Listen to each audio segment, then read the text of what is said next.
What's up, guys? Isaac with Casey Break Store here. Just wanted to share a few thoughts real quick about LEGO Fantasy Era minifigures. So I know I may step on some people's toes here today because the Fantasy Era is really loved. And when it came out when I was younger, when I was an older kid, I guess, I really loved the concept, but a lot of it just it didn't come through for me with the design, and I think a lot of that came down to the minifigures, honestly. Now I know we're looking at a troll, and I may be unfairly targeting him because he's probably the bright spot in the series. A lot of good things with him. The sand green coloring is really cool, and his face print's awesome. But something that bothered me with the trolls from the very beginning was just these little like cut off monogrammed troll belts. Yeah, so I mean, there's two troll warrior torsos. There's this one, and each of them have this little stamped engraved troll belt. And then even the other troll warrior torso also has even a second like I don't know, artisan troll engraved piece on him, and that's fine. I guess I feel like the vibe I was getting from the Fantasy Castle era was they're kind of these wild, crazy, disorganized, humanoid type creatures, and I was like, what's the odds that they're all going to have this super well engraved stuff? Well, and the sails on the troll warship, the shields. I just felt like there was too much. Well, I don't know. Maybe I just misunderstand troll culture, but I felt like there was too much artistic value the trolls were displaying. So that was kind of an issue for me, and I get that's nitpicky. They're really cool. They're really nice figures. Skeletons, and I understand this isn't an accurate representation because I don't have the evil skeleton head, and there were the black skeletons, which were cool, and also the skeleton horses. So really kind of picking on an unfair example here. But the skeletons were just kind of, I mean, they were skeletons. Like, they were cool, but nothing super crazy. And I didn't really feel like knights would have too much trouble with them, generally.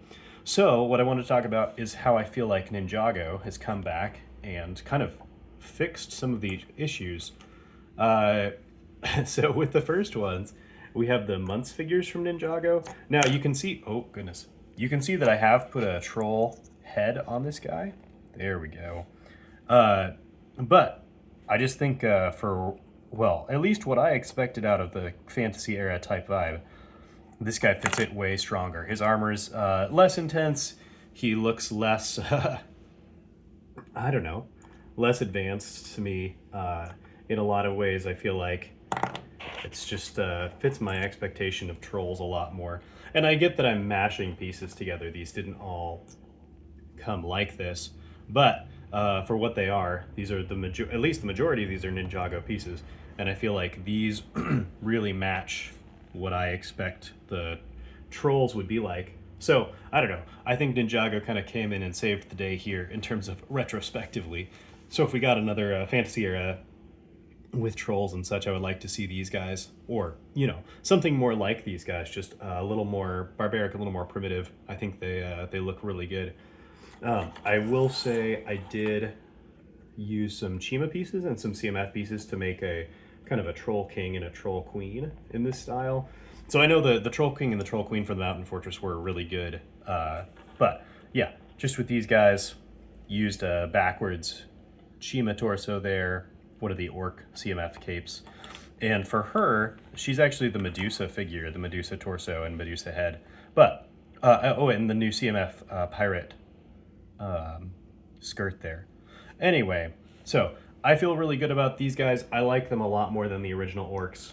Take that as you will, because the original orcs were really good in a lot of ways, but they're just not what I had hoped for when I was a kid. Anyway, secondly, so we've got these bone hunters from Ninjago, and admittedly, I don't know anything about the storyline with these guys, and this guy is heavily modified, but yeah, I just think they look mysterious and cool. They're clearly kind of undead and threatening, but they just have a lot more interest to me, or in my mind, they're a lot more interesting, I should say, and they're a lot more menacing than just the skeletons were. I think they captured the same energy, like necromancer raising an undead army, but I just feel like these end up looking much better, much more substantial, much more interesting to me.